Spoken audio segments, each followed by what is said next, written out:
All Just give right, me that hand and signal. we are live. So hi, it's Martin Del Carpio here at Filmmakers in Boardrooms. We have Julissa on board, but we also, most importantly, have Paul and Sashia here to discuss their latest film, their short film called Resonance. And Filmmakers in Boardroom, just to give you a quick breakdown of what we do, live conversations. We want to provide a platform for indie underground filmmakers to talk about their films, to discuss the process, any challenges they may have had along the way, just to share the wealth in a certain way, and then to provide information just for other aspiring filmmakers to understand what is this world really all about. And this is a chance, a community, a chance to share information, a chance to share experiences, but also an opportunity to give the platform to filmmakers who are really doing something spectacular out there. And in today's case, we do have Paul and Sashia, like I mentioned, and I want to just have them have the opportunity to introduce themselves, give a little information on their background. That's over to you guys now. Hi, I'm Sashia Dumont. I'm a filmmaker, writer, actor, director. Mhm. I'm Paul Robinson. I'm a filmmaker as well, DP, director, and editor, Graphics. and animation guy, All right, doing awesome. everything.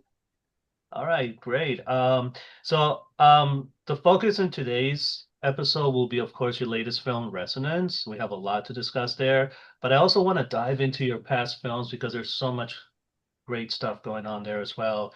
But I'll open up the conversation with the horror genre because I'm very intrigued by it. You guys have dabbled a little bit, I would say, just to a certain extent with the horror genre in different ways. I'm thinking of the film like A Vital Sign that talks about basically being part of a cult, and the ending is very interesting, very edgy, I would say, very fascinating. What is your appeal for the horror genre? Why dive into that kind of like storytelling? It's actually quite new for us to attempt. I usually like to do a lot of dark dramas or thrillers, but going for a straight horror was it was a different avenue for us. And I'm a big fan of older horror movies, especially in the 70s. And so I didn't want to just kind of create another cookie cutter horror movie. And I didn't want to have to rely on, props and too much gore and things. Also because we can't afford that because we work on micro Mhm. budgets. And so we wanted to make sure that we created something that was uh, responsible financially, although it wound up costing us way more than we expected, as they always do. But I wanted to sort of jump back into the old horror movies, and so that was why I wrote the story to be based in the 70s. Nice. When I watched the film at the Queens World Film Festival last year, there was an element of creepiness. It was just sort of like, okay, what's happening? It was such a tense moment for me, just sitting in my chair and just watching. And your performance in the film was just so effective. And I was just watching this film, and oh my God, for example, when the cross falls to the floor. Now, I'm going to point this out because I have this thing, mainstream Hollywood, whenever they do horror films, particularly with things that deal with the theme of anything that's satanic, they always do the inverted cross. And sometimes I have this tendency to roll my eyes and be like, really? Like, is this what it Mm. really? But you guys did it so well in that scene. It just, to me, it didn't come off as cheap. It really seemed effective and it made sense with everything that was going on. So I applaud you for that because I thought it was just great. Oh, so many questions. The art direction.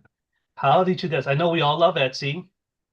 Was it Etsy? Was it, to get all the items correctly for the time, the recorder, the tape, your outfit, everything. It was just so spot on. Like, how much work went into that? What was maybe the Uh, budget?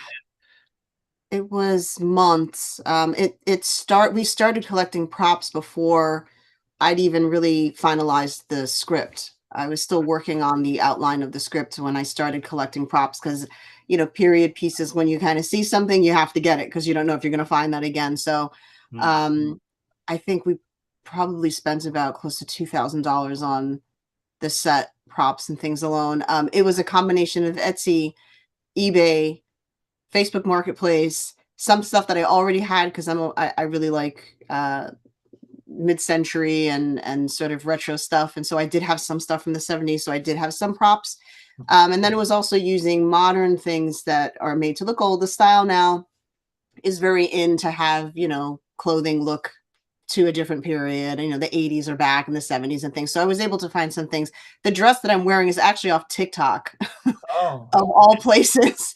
I never shop on TikTok, but the wardrobe was really, I had a couple outfits, and we just were doing test shots, and I was like, I'm just not feeling this. I'm not feeling this. And then I saw the dress. It cost me $14 on TikTok, and I swore when it got delivered it was going to disintegrate as soon as I opened it, because I was like, it's a $14 dress that came. I don't even know where it came from, and it worked. So it was just a lot of working with what we had. The shoes, all that stuff. And the shoes I got on Poshmark. They're made. They look older, so and they were wildly uncomfortable, but it worked. nice. Also, the film is very much like, I would say, a chamber piece, being that it's particularly in one setting within a room. And your performance was just so spot on. I know you're an acting coach, and this is what you do outside also. You look into things like that. You told me about my films too, and I appreciate your comments. But what I wanted to know is, how did you prepare for such a role? I mean, you were just so, as I'm watching you, I'm like so immersed in what you're doing, and it's just the intensity is just so spot on. Like, what was your preparation for this particular role? I think I have the upper hand in that, since I write the scripts, I have longer to sit with character development than would say you give an actor a script and they only have until that time, and they don't have any other connection to that character. Whereas I'm creating the character, so I'm sort of prepping as I'm writing. I'm thinking about how I would play a character as I'm writing the script. Mhm. I'm not a big person on over rehearsing, because I like to see what I'm going to get at the moment, and I don't want things to seem like they're too rehearsed. The only preparation that I had that took a couple months was that I had to practice diaphragmatic breathing, because I didn't want anything in post to be, I wanted everything to be practical, and I didn't want to rely too heavily on effects, with the exception of my eyes turning white for 3 seconds. We weren't going to invest in contacts just for that. So Paul did that in post, but I wanted the straining and the veins and everything to be as genuine as possible. So I had to learn how to breathe through my diaphragm in a way that I wouldn't pass out as I was hyperventilating. And so that was a couple months of just everyday learning and kind of using like techniques that they use in like metalcore singers, the way they growl, it's the way they hold their breath. And so I was doing those exercises and things like that to prepare for that. So it was really like a visceral performance. I mean, you were really going in to get it out. I was trying. I think you accomplished it. Wow. I'm hearing you say this, and I'm thinking of the scenes right now in my head. I'm like, yeah, like totally. What is, I mean, I love the throwback to you just say you love old horror films from the 70s. I'm assuming you meant the 70s, maybe the 80s. And you could feel that influence when you watch the film. Um, so I just wanted to get your opinion on this. What is your opinion on modern horror right now? What we see nowadays versus what we used to see back in the day. Because back in the day, we didn't have the CGI or anything like that, where they had to be practical. Even The Exorcist, if we know the behind the scenes stories, they really had to go practical. So what is your opinion on modern horror? I think there's a lot of good horror movies that are out there. But I think, unfortunately for me, I feel like a lot of times we've lost the storyline, and it's become about the shock factor. I mean, you can almost set a clock to every horror trailer having the same music, having the same jump scare. Sort of, there's like a formula that's followed, and it goes, well, here we go, we have a horror movie. And I really would love to see stories go back to actual character development, the performance of things, and the overall storyline. I mean, for me, it's all about the storyline. And so, a film like Hereditary, I really like because, which I know is cliche. A lot of people like Hereditary, but it was one of the first horror movies in a long time that I watched, and I went, okay, this is what I've been looking for in horror, not just, well, how realistic can we make this spear look like it went through somebody's face, which is impressive on its own. I understand that as well. I can appreciate that, especially with practical effects. And Tom Savini, I love Tom Savini, so I do like those, 70s and 80s kind of gore horror movies as well. But I'm for me, it's all about the storyline, and I feel like sometimes that kind of gets put last, and we're looking at what celebrity or famous face you have in a film, who's recognizable, and I mean that goes overall for the entire business. Unfortunately, is you can lose a role to somebody who has more followers than you, and I don't think that type of mentality should have a place at all in cinema and art. But here we are. Yeah. And because of the horror genre and everything, we were talking, for example, sorry, your film A Vital Sign, for example, is a very delicate subject, I guess, in a lot of ways. And you touch upon things, I'm even, in a more family sense kind of way. Your other film, As Luck Would Have It, was very interesting, the whole ending of that as well. And then, of course, In the Gray, very dramatic film, and it touches upon complications of family relationships and all that. But like, what I was impressed is that your ease into touching like really out there sort of edgy topics, like we talked like vital sign and even resonance. Sometimes I know your friends and family will always say, "Oh, that's great, oh, nice," or whatever. They will never be like, you know, but general public wise, I'm curious as to why, because, some of the work that I do sometimes can be a little edgy, and people have a hard time separating the personal from the art and understanding like, okay, well, there's an element of you in these films, yes, but not to be taken literally either, right? So I just wanted to see what was your experience as a writer of these type of topics, what was the reaction you've gotten, have people had a hard time separating the personal from the art? I think, unfortunately, A Vital Sign came out at the very height of COVID.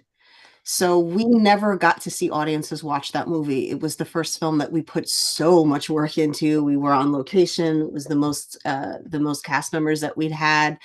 And so I've never actually got to see what an audience's reaction would be like to that film. But going back to what you said about friends and family, and we showed it to friends and family, they were like, "It's great, I loved it." And I was like, "Awesome.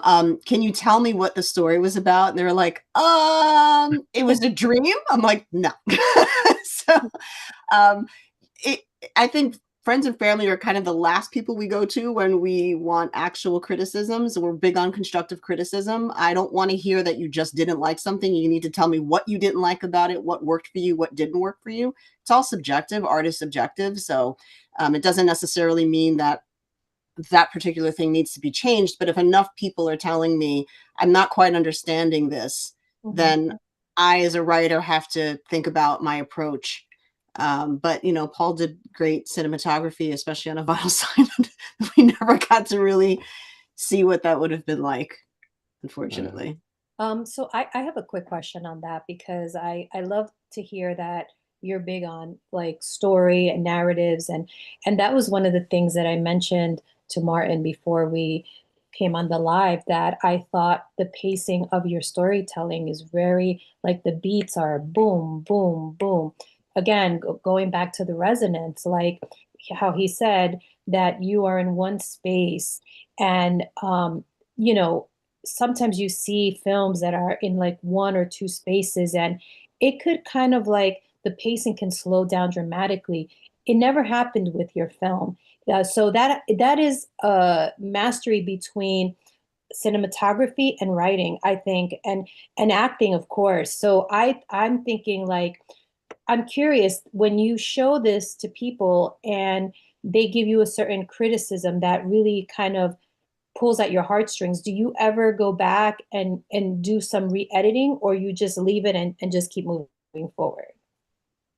I mean, if we show somebody something before the final cut, it's something we would consider. Usually with us, it's time. If we have a cut of the film and it's kind of dragging a bit, we'll have to chop it down. But you know, once it's a final cut, we kind of sit with it. We'll sit and critique it a lot ourselves. But with the resonance, that was my big fear. I was waiting for people to say it's taking too long, it was dragging. But what I tried to make sure was that people had enough things to look at. So Mm-hmm. yes, it is a slow burn. It's a very slow burn before things actually start happening. But that was why the set design was so important, because your eye is kind of going to like, oh, look at that. And one person said, I actually have that book. You know, I had that book, and then, you know, his approach in cinematography, if you want to. Yeah, I mean, because it is a slower build, and we want to build that character, and we want you to feel kind of, you know, a relationship with that character. It's the cinematography of bringing you in that world is so important. You know, you want to really like feel like you're watching this happen, you know, and not overlight something, but you also obviously don't want to underlight.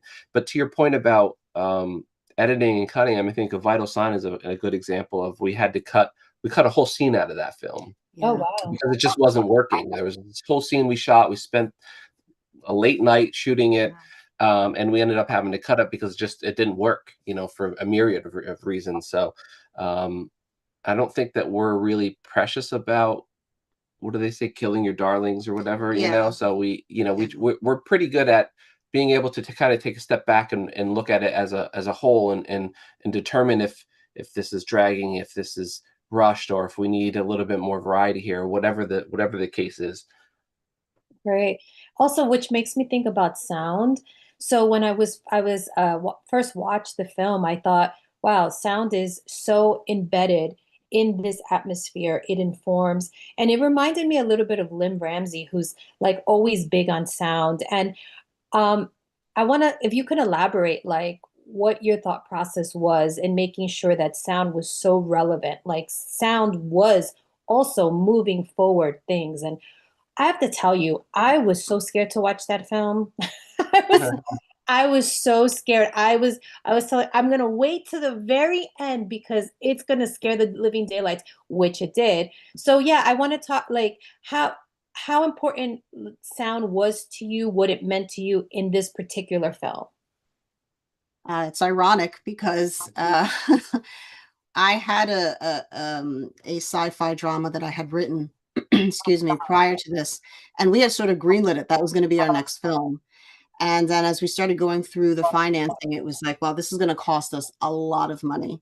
Mhm. So as a joke, I said, well, unfortunately, until I learn how to write a script that doesn't require a boom operator, we're kind of stuck because look, you know, your sound person can make or break your film. Yeah. You know, you need a good sound person, but they are very costly.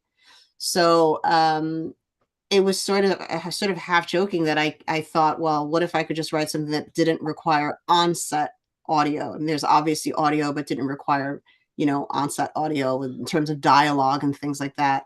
And for some reason, by the end of the day, I had the resonance sort of written out in my head, and the whole film started with the foot dragging scene. That was how that whole story, I didn't have the rest of the story yet. I just thought, wouldn't it be cool if you saw somebody walking and then all of a sudden the tip of their foot went to the floor and then dragged. And then I created the story around that one scene. Um, so in an attempt to avoid sound, we then had to kind of go back to it Mhm. and make it our friend, because you're, like you said, sitting in one room with one actor, so you have to give the audience something else. And so the music that plays with it, the, you know, all of the Sound design. sound design, and you know, Foley. score, I guess, if you will, and the Foley work, it was really important. And so in an attempt to save money, we spent more money.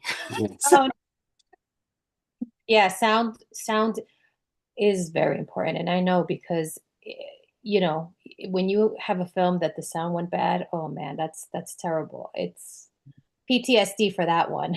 Yes. Yeah. Really building tension. I think, building any kind of tension or any kind of dramatic moment, the what you're hearing is 50% of the experience, right? And so it's like it has to really marry well with it. It did, and you had so many components that was married well in this film. I mean, from like again, the shots, the framing, the color palettes, the production design that I kind of want to just like say the portrait of the swan in the back. I don't know if people have caught that. I did. When I saw the flipping color, I said, "Oh hell, that's it. We're in for it." I don't know. It was great. And then even with your wardrobe, something again, it wasn't swans on your blouse, but it had some correlation with that portrait. But yes, it was brilliant, brilliant, brilliant. Thank you. Thanks. And I'm going to piggyback a little bit on Jalissa's previous comment about how you guys just have everything so perfectly paced. Like when I saw Perception, I'm sorry, when I saw Neptune, it was like 1 minute and 56 seconds. I was kind of like, man, I wish I could create a short film that effective in that short amount of time. It was just like perfectly a woman in the backyard, the sky is starting to fall apart, something falls into the ground, turns into this alien-like creature, and that's the end. You leave it on a cliff note. I mean, it's just perfect from beginning to end, and you did it all in under 2 minutes. And I was so impressed by that. I was just like, wow. And I feel like the next conversation now we're gonna focus a little bit on Paul in terms of the editing, and this also correlates with resonance as well because I do want to talk about that ending that was just left me breathless when I saw this in the theater at the Queens World Film Festival, the levitation scene.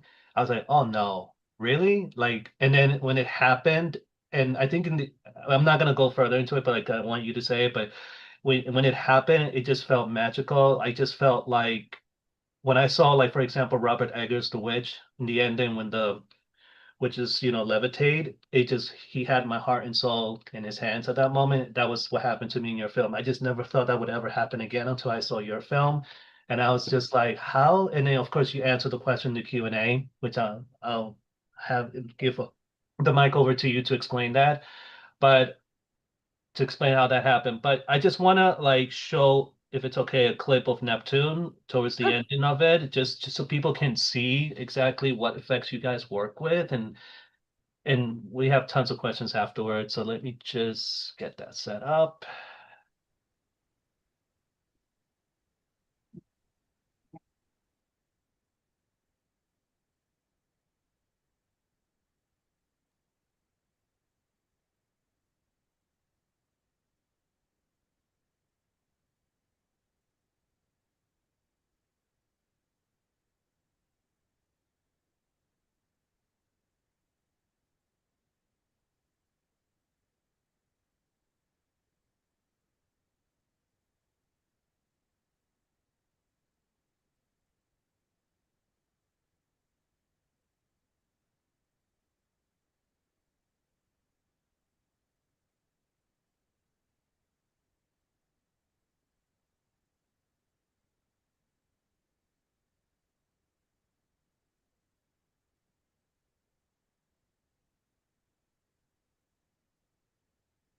Okay. So, how did you guys do that? That's the best way I could ask that question. Well, I mean, it started with two bored filmmakers. And I have obviously a background in visual effects and stuff, and so I like to marry, you know, what we do, and if I can implement visual effects in some way, it's always kind of like a fun kind of thing for me to do. And so I thought, we thought the story would be kind of just like a fun, interesting little thing to shoot, and yeah, and then just sitting in front of my computer for months. Months. Was there any CGI in that, or was it just big pro? I mean, don't mind my ignorance, but it's just I'm curious, like how was it the program itself? How was all that? Well, so I got a model of the creature, and then I modified it to kind of make it look a little bit different. Then I rigged the character, and then I shot a whole bunch of plates. So if you were to watch this without visual effects, it would just be, her in the yard with nothing. And so, then I kind of rigged the character and kind of had to plan out what the creature was gonna do, and then shot the plates for it, and then just kind of layered on the visual effects on top of that. Um, inside the computer and stuff. So it was a lengthy process, but it was a lot of fun, and I enjoy doing it. So Nice. And in regards to now Resonance, the levitation scene, um, how did you guys accomplish that? Because it was so well done, so effective. We see her rise up from the ground. How was that accomplished? well, that one was all practical actually, and so that was just us. I fastened a device in which she could harness herself into, and then we had two of our gaffers on each side kind of lift her up as she walked. And we just kept it simple, right? And made sure that, that they obviously weren't on in camera shot, and then kind of just did it a whole bunch of times until we got the shot that we felt like worked the best.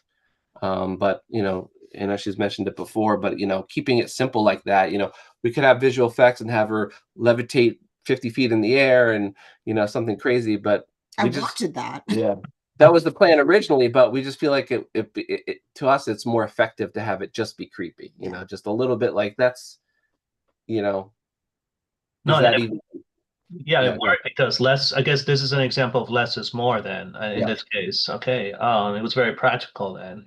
So you definitely went old school with this one all the way, right? yeah, yep. Okay, Yeah. awesome. Yeah. So I understand you guys are like husband and wife team. Just Mhm. wanted to see what are like I guess the advantages of that and sometimes the challenging points of that in terms of relationships because you guys work so well together, I'm assuming. But do you guys also feel like sometimes, and there are moments where you're like, I mean, what is the dynamic in terms of that you guys have in terms of the work and relationship? How, when it's I think professional, yeah. we have very defined roles in what we do, and they certainly overlap, right? If she's writing something and wants my opinion on it, I'll give that, or if I'm getting my shot list together and I want her opinion on it, and so I think just over the years we've really been able to kind of craft our roles and kind of knowing, what works best for the film, right? There's no ego for us.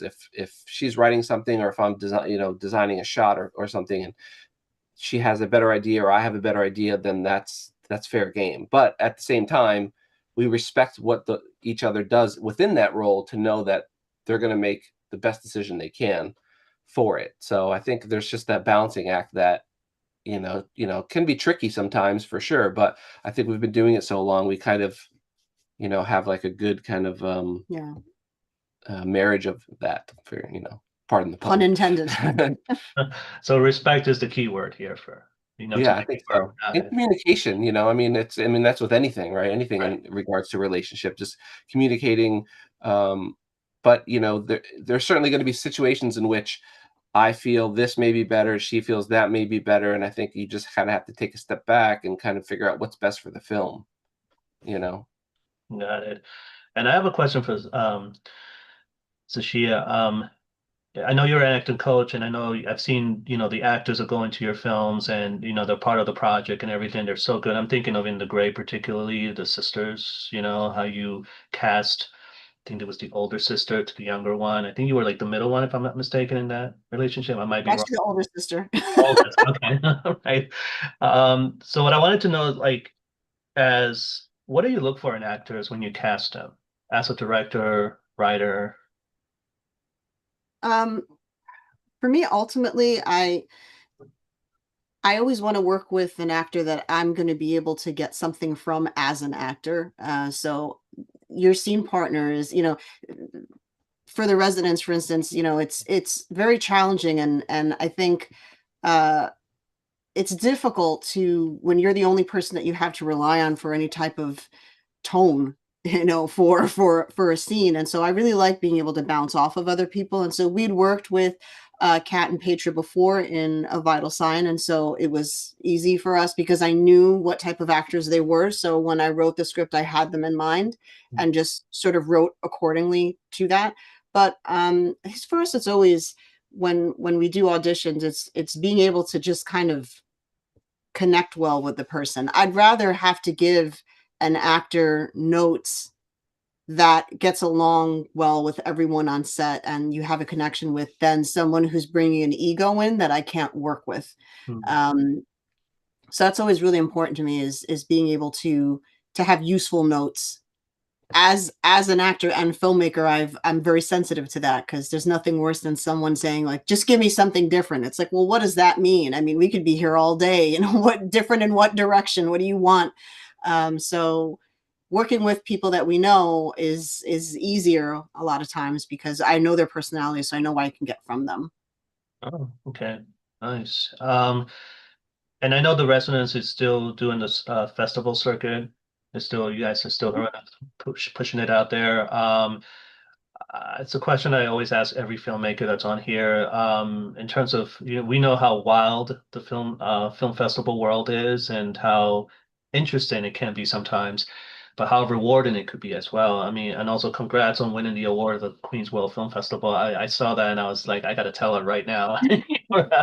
But what do you look for in film festivals when you submit your short films? What is it that that you say to yourself, I'm going to invest my money in this festival. I'm going to submit, and if and rejections, how does that work for you? Because we all get them.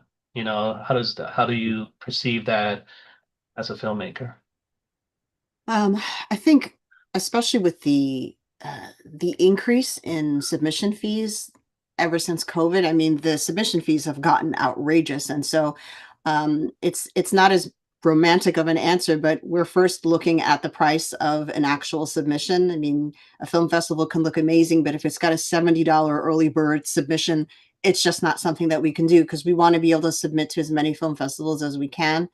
And so we're usually just looking for, we'll go back sometimes into their Instagram pages, just kind of see how they function. We've hit some duds as well when we've not done that and thought this will be fine. And then you go to the film festival, you're like, this is awful.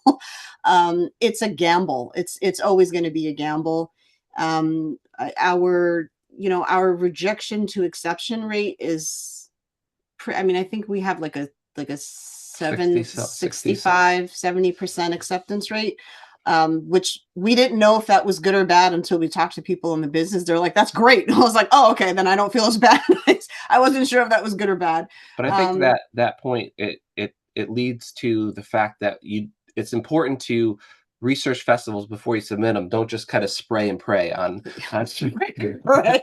on those on the film festivals, because it's, you want to see like if the festival's worth your money, worth your time, because it's important to go to them, right? And meet people, meet other filmmakers, and see how your film's being received and all that stuff. And so I think that we've been doing okay with festivals because we put the work in before we even submit to it. Yeah.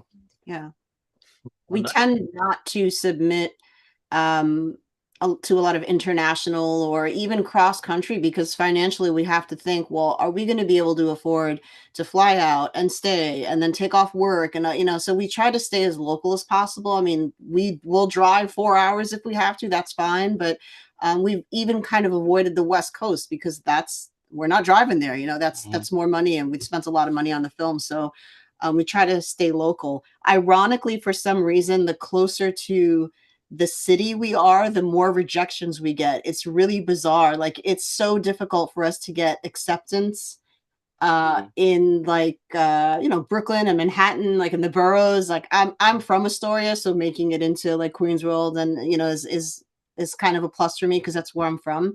But it's really funny. It's weird. We'll get into film festivals.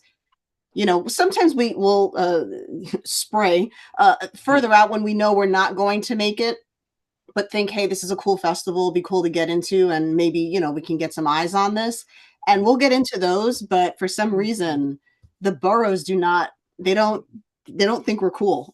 Yeah. I think you have to kind of you know, at least for this film specifically, you know, it's a horror film, right? So there could be festivals that you feel like, oh, we should get in there because the quality, this matches the quality of film from a, you know, strictly a quality perspective. But you know, the festival may not be something that really is into horror films, and so you could have the best horror film ever, but they won't accept it. So part of that, you know, part of doing the research in regards to that, and not and also thinking at the end of the day, it's all kind of arbitrary, right? You know, we have won film festivals and been, you know, denied entry to other film festivals, and so I think you just Sort of kind of luck have, of the draw, yeah, I sort of. think you kind of, you know, it's something that is very subjective, and so I think if you kind of keep that in mind, and just, you know, just keep at it, you know, you can't really take it personally. It's hard because it's your art, but you know, it's kind of, you have to. Yeah, you guys touch a lot of great points on that. I mean, there was like so many things right there. It's just that that's a whole different challenge for a lot of filmmakers. It's the film festival world. That's the only way you really could get your work out there as an indie underground filmmaker once you're done with it. Which brings me to my next question, which is a two-part question, really. So you guys have done a lot of great short films over the years. Um, so the two-part question is basically, are you planning ever to do a feature film? Are you writing one? And also, in the filmmaking world, there is this, I wouldn't, sort of like a stigma in a weird way, that if you're not a feature filmmaker, you're not really a real filmmaker, which I completely disagree with. Have you guys had any challenges in re that regards as short film filmmakers? I'm literally writing a feature right now. I'm 23 pages into a thriller drama, sort of suspense thriller drama. And you know, in terms of what makes a real filmmaker, I think that the way we've been able to survive in this for nearly 2 decades is that we don't really follow the formula of what people think a filmmaker is or isn't. We just like creating things. And so we have probably unorthodox methods in the way that we run our sets because that's how we have to do them because we don't have producers and larger budgets to rely on. So we wear tons of hats. We were surprised when we were told several years ago that we were thinking that being able to work on a limited budget is a flex as a filmmaker, right? If you're going to a production company and saying, hey, I could make this for this amount of money, isn't that amazing? And they were like, yeah, no, they don't want to hear that. They actually don't like to hear that you can work for little amounts. They want the bigger amounts. It's just like, Because they want to be confident in knowing that if they that give you a bunch of money, you you're know going what to to be do able with to it. handle it. And so that was kind of surprising. We're like, well, obviously, if we know what to do with $10,000, we could do amazing things with $100,000. But that's not how it's viewed in the business. It's you're a big risk because you're only working on small micro budgets. So you know, I think if you're making films and you're creating something and you're growing, then you're a filmmaker. And for me, the growth is what makes you a filmmaker. It's a pet peeve of mine when somebody makes a film one time and they go, I'm a filmmaker now. And it's like, good luck with that. Because there's more than just making the film. We've been doing this for 18 years and we didn't start, I at least, I'll speak for myself, didn't feel comfortable calling myself a filmmaker until probably like 6 years ago. I did it from day one.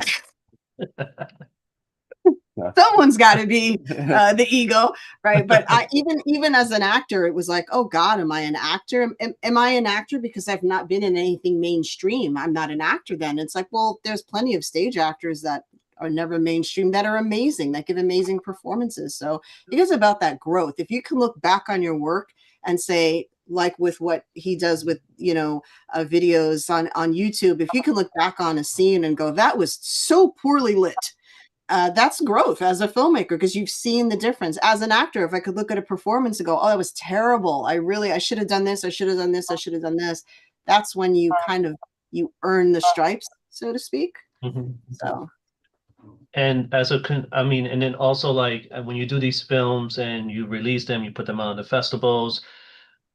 From a business perspective, what consumer expectations do you have in the sense of like, do you guys have any Well, if we spend $10,000 on this short film, I'm hoping that maybe one option would be submitted to film festivals. Hopefully there'll be cash prizes and they could, we could make the money back. Do you guys have a plan, or do you guys just say, look, it's just the creativity?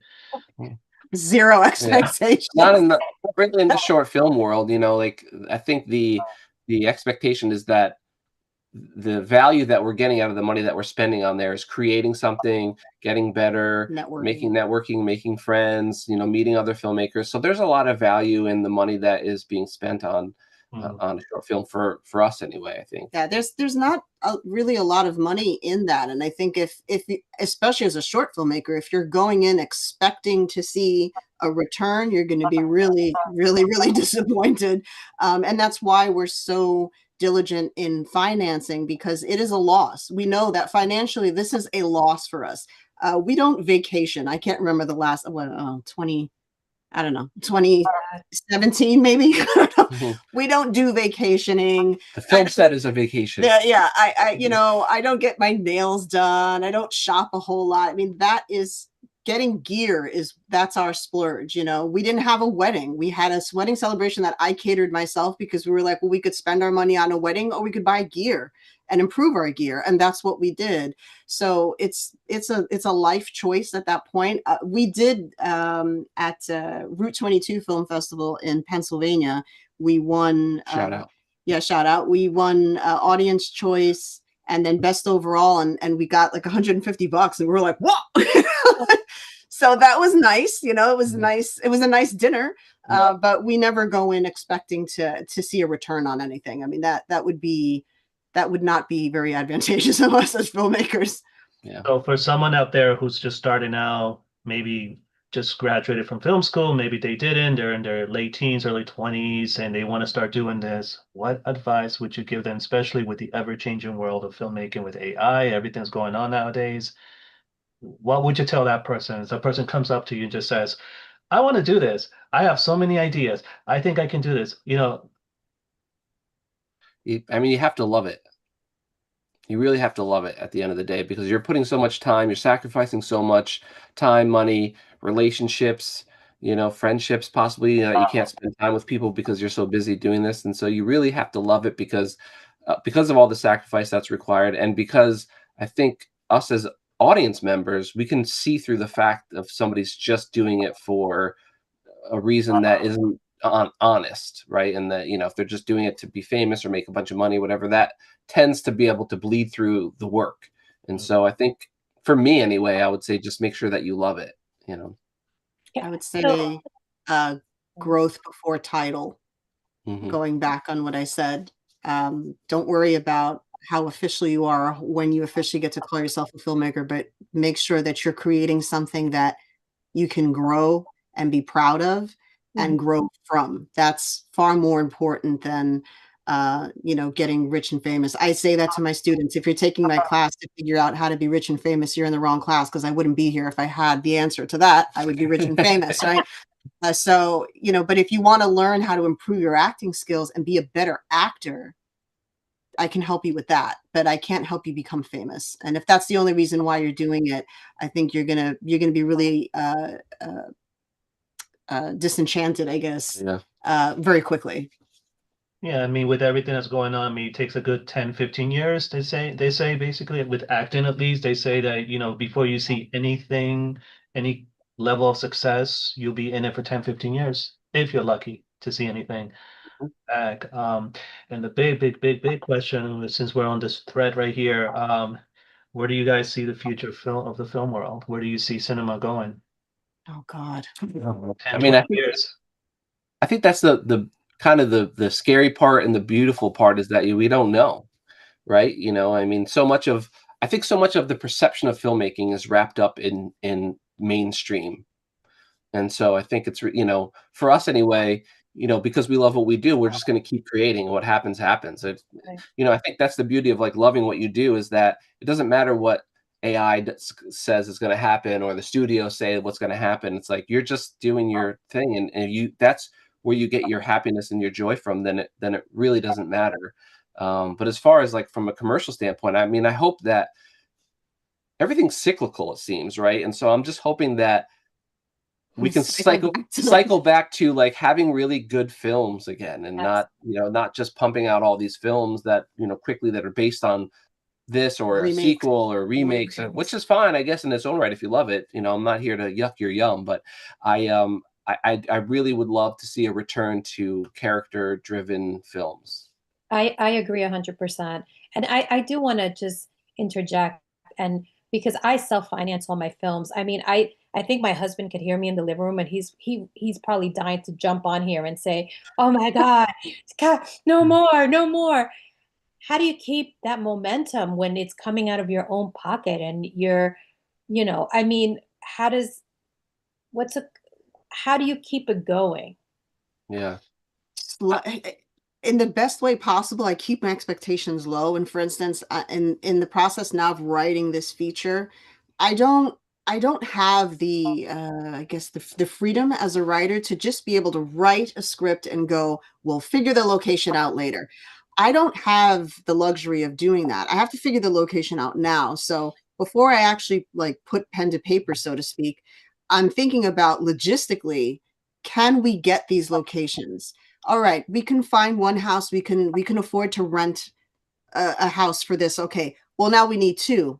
All right, I mean that's possible, but it's now we're getting into more money. Like, what about three? It's like, all right, now that's probably not going to happen, you know. So I have to kind of reel those things back before they even start and go, how do I tell the story in a way that is most likely to happen financially?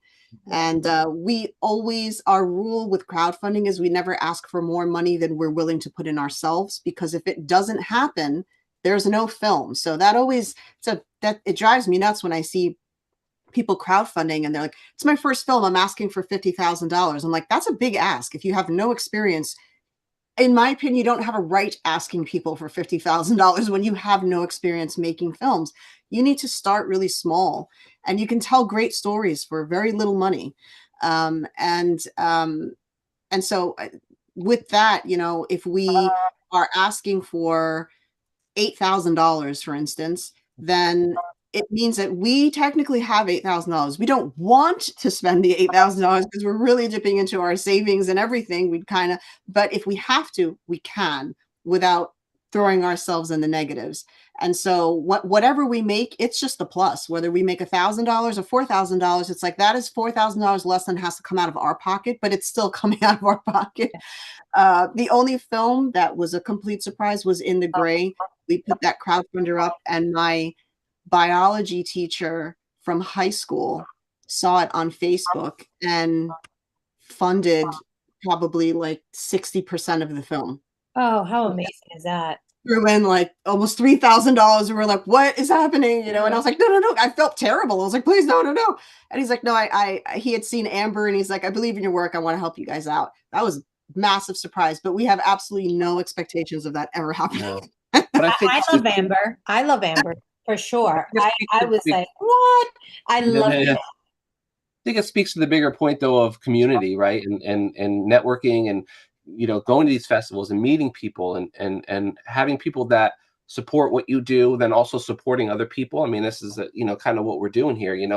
If you have a bunch of people that really enjoy your work, well, then that crowdfunding's going to be a little bit easier. But also, you can't just be take, right? If you see films from filmmakers that you really enjoy, then it would kind of behoove you, if you will, to kind of help out if you can, And so I think there's a give and take. We've always been notoriously been horrible with networking and meeting people. We've gotten a lot better over the years, but I feel like community is a really huge part of it, and being involved in other people's stuff. And I don't know. I think I'm kind of big on that. Yeah. All right. Yeah, and I mean, and just what Sashia just said, I mean, I saw the film Walk, and it's just such a simple film, but the simple idea just said so much. Only because, I'm the type of person sometimes when I do need to think about things or whatever, I go out and I run, or I just want to take a walk, literally. And just watching that film, I completely understood it. And there's just a simple idea that clicks all the way. And I think a lot of your filmmaking, it has that heart and soul. I think it's important, you know, as luck would have it. It was just like, okay, you see the relationship the daughter with the father and everything. This is what happens at the end with the daughter, and it's just so impactful. And that's life. That's real life. And I think you guys captured that very well. I am a huge fan of you guys, you know, and I'm definitely curious to see what you're going to do next. I hope you guys get that feature film off the ground and it becomes successful for you guys. I agree. Yeah, it'll happen one way or the other. Yes, yes. And I just wanted to know, before I end this conversation and play the Resonance trailer, what's next for you guys? What are you doing? What's next for Resonance?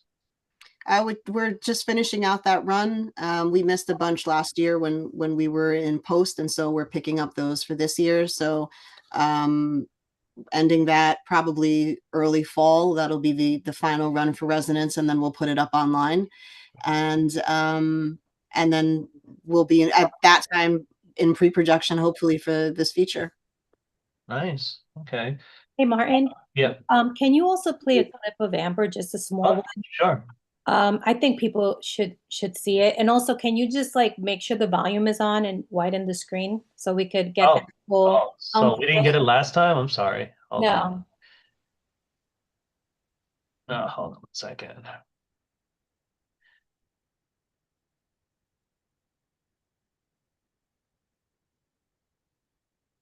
Was the volume on last time or not? Yeah, unfortunately it wasn't. Okay.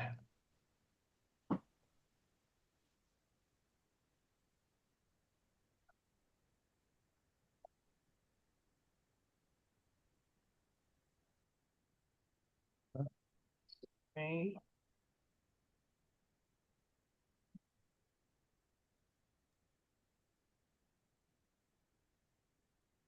Okay. That is definitely not something you see every day.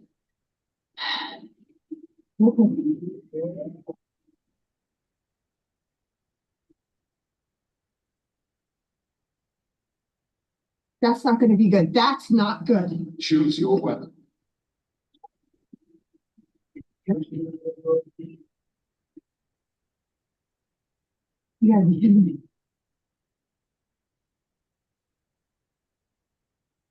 Fire. Definitely fire.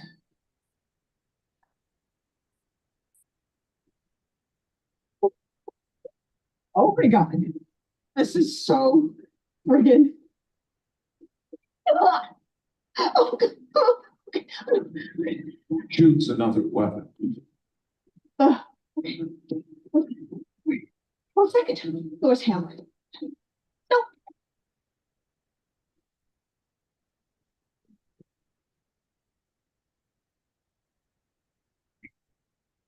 Where's hammer? Period. You need to choose your weapon.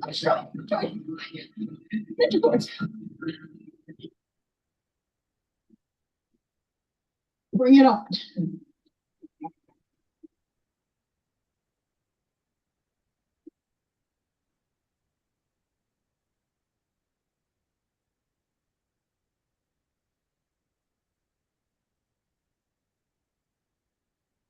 Oh shit.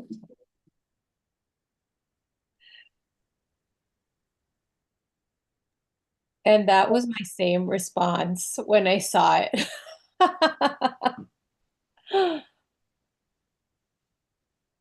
Yeah, you guys did great with the effects and everything on that. All right, all right, so now we're gonna do the trailer for Resonance. Hold on 1 second.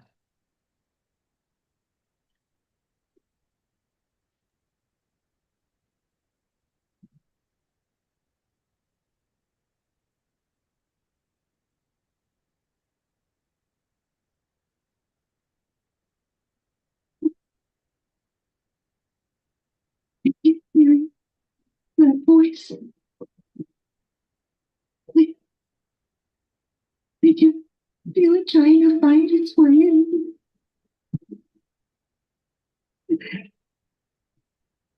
I just want to know.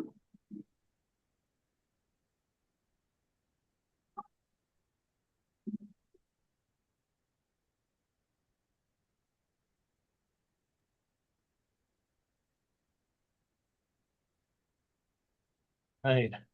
And I would definitely encourage anyone watching to really go on the website, send3productions.com, to really check out all the trailers, get the full experience, see it with, the sound crisp, beautiful. I mean, we did the best here to show it, but it does no justice until you go to the site and see it having that moment one-on-one. I mean, it just really great work, many components working together. I Yeah. really bravo Yeah. to you guys. Thank you so much. Thank you. Yeah. The YouTube page is actually SEN3 Productions. So yeah, whoever's watching this, please go check them out. Go check out their videos. It's just amazing work. So Paul and Sashia, thank you so much for doing this. It's been a great conversation. And like I said before, I'm very much looking forward to everything that you're doing in the future. Thank you you so much. Hopefully we'll be on with the next film. Yeah. Yes, thank you. We want you back. And please let us know when you start fundraising for your feature. We want to know. We want to support. Really. Thank Thank you. you so Really much. appreciate Really it, guys. appreciate it. Thank you. Absolutely. All right. Thank you all.